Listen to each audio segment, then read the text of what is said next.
So welcome back to the Swish Sports Show. I hope you guys had a really good All-Star weekend. Of course, we saw a really good three-point contest followed by somewhat mediocre dunk contest. Skills challenge is always a little bit boring. All-Star game was, I feel like it was pretty entertaining. We saw some pretty crazy shooting from Steph and Dame, of course. Giannis had quite literally a perfect game on his way to winning All-Star MVP. But in the midst of all of that, Blake Griffin, who was bought out by the Detroit Pistons, signed with the Brooklyn Nets for the rest of the season. And I really want to break that down. I think people are on both ends of the spectrum on, this is a horrible move because of what Blake is right now. And some of the people that are deluded into believing that Blake is even close to what he used to be. Before we even start, I want to say Blake Griffin isn't half the player that he was in his time with the Clippers or in his time even the first season and a half with Detroit. He's an entirely different player now. But there are still things that Blake brings to the table that can be valuable for this Brooklyn Nets offense. And I really just want to get into both the cons, the pros, and while we delve into the pros, I really want to get into his fit with this team on both ends of the ball. So, from the cons perspective, I think the main thing we always have to start out with is health. Blake Griffin has been dealing with a fair share of injuries over the last couple seasons into his career. Obviously, this season he hasn't looked good at all for the Pistons, and last season his season was totally ruined by injury. And in the 18 games that we saw him play last season, he looked very similar to what we're seeing this season. Slow, unathletic, unable to do the things he once could with brief glimpses here and there, and really just a complete shell of the athletic monstrous talent that we saw come out of college and become the number one pick and lead the Clippers back to relevancy and even lead the Pistons to a playoff appearance a few seasons ago.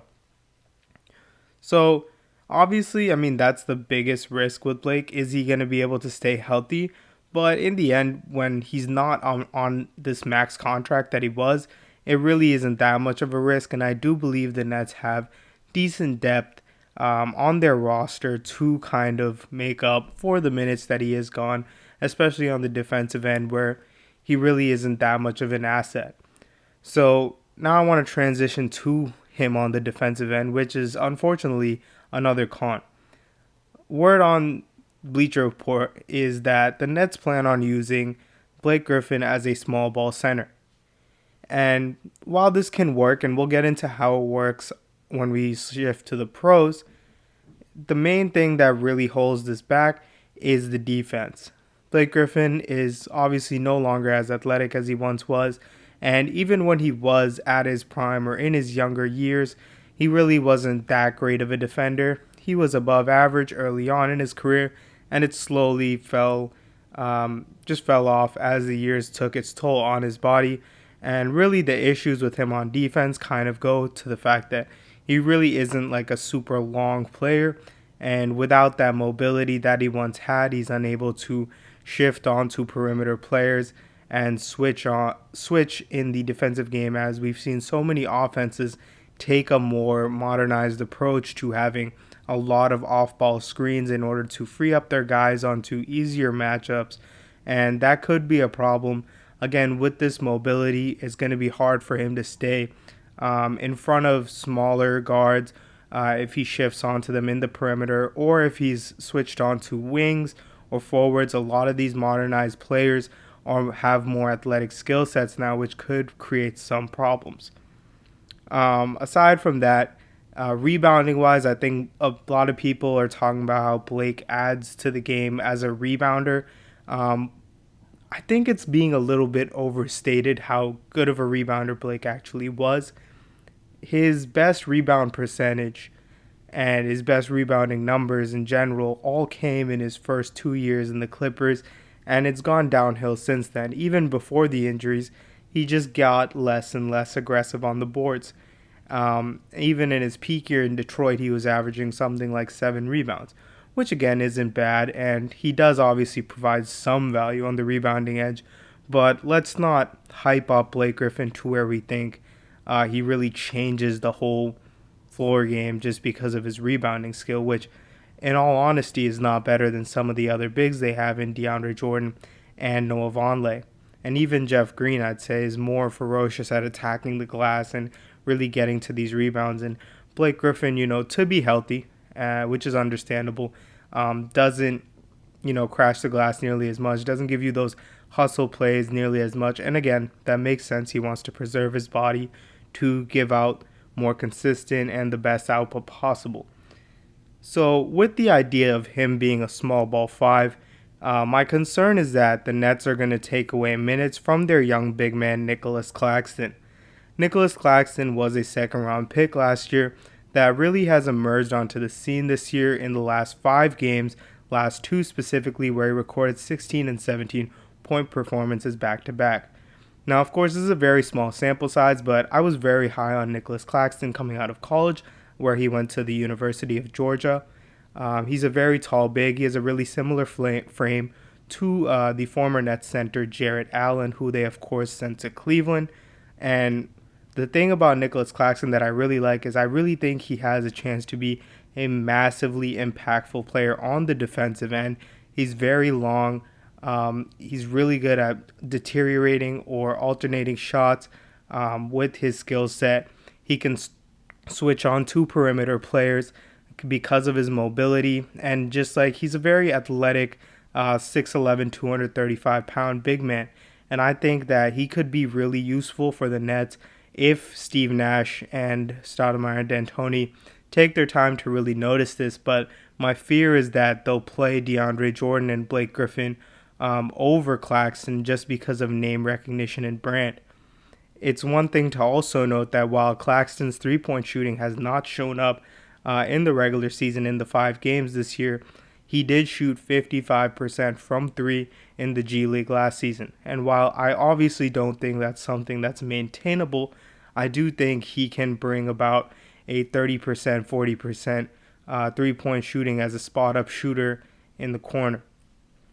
So finally, the last con of Blake Griffin is really we just don't know what we're going to get on offense. I do believe that he wasn't going all out in Detroit, which again makes sense given that they're a completely rebuilding team, and it really doesn't make sense for Blake to exert himself more than is necessary when he knows he is a buyout candidate and a trade chip for a team that's clearly going in a separate direction.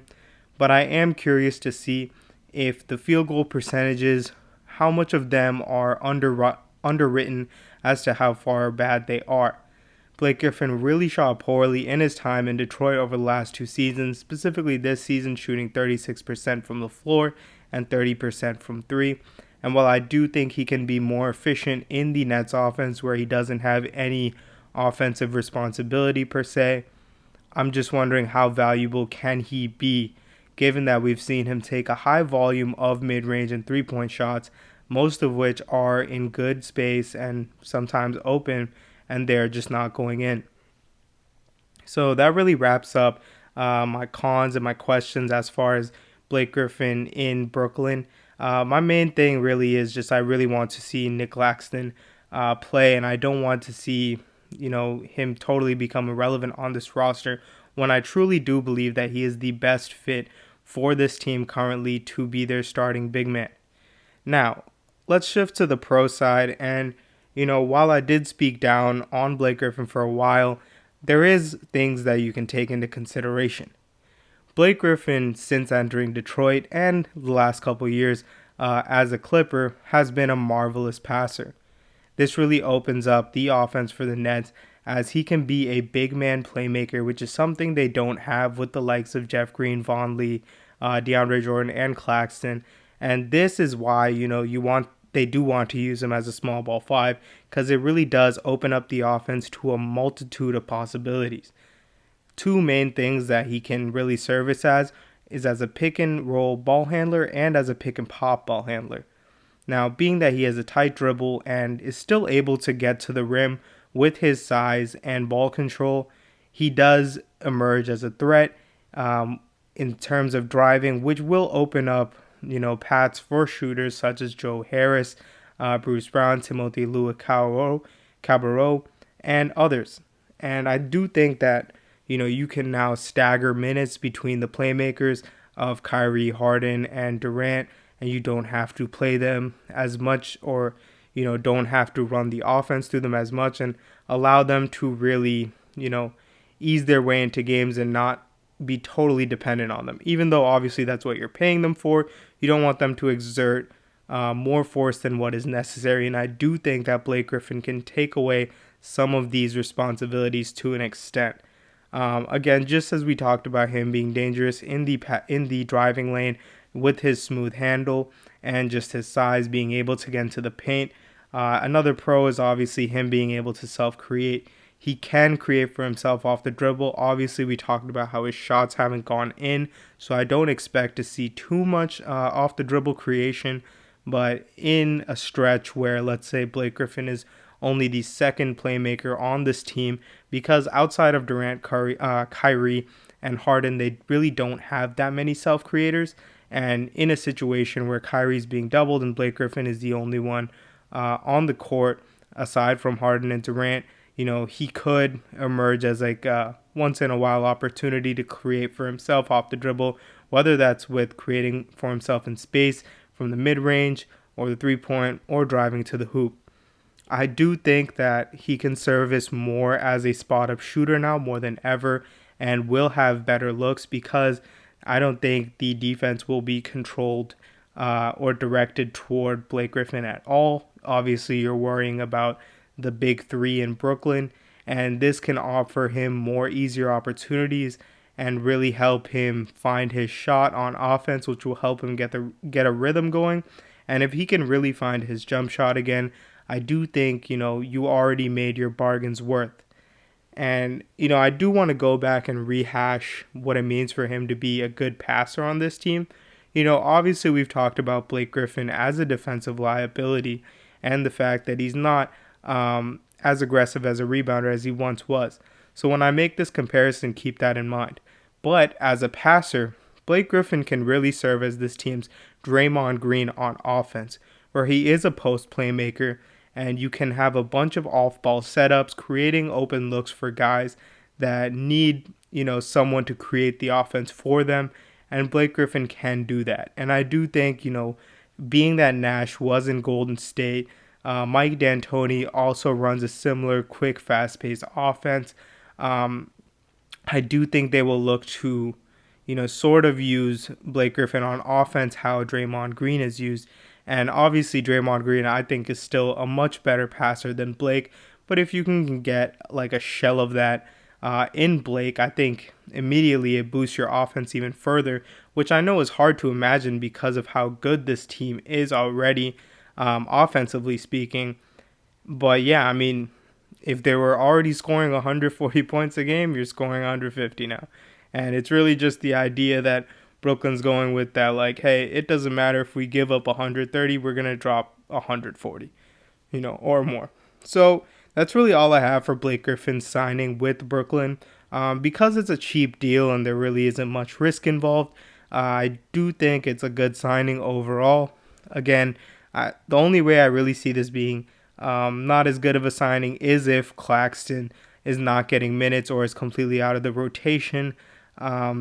And that's something I really don't want to see. I don't want to see the Nets go with name brand and play DeAndre Jordan and Blake Griffin over Claxton, because I think Blake Griffin is serviceable on offense. But now that you have Blake Griffin there, take DeAndre Jordan out of the rotation, please. Because Claxton can serve as a very similar rim protector as from a shot blocking standpoint, and can do more things that DeAndre Jordan can't, such as switch on to perimeter players and, basically more of the stuff that we talked about earlier on today. So again, if you guys like the content and you guys want to hear more, please be sure to like, comment, and subscribe. Let me know if you agree, disagree, or what's your individual take on it. I'm very excited to see how this team pans out. And that's all. Peace.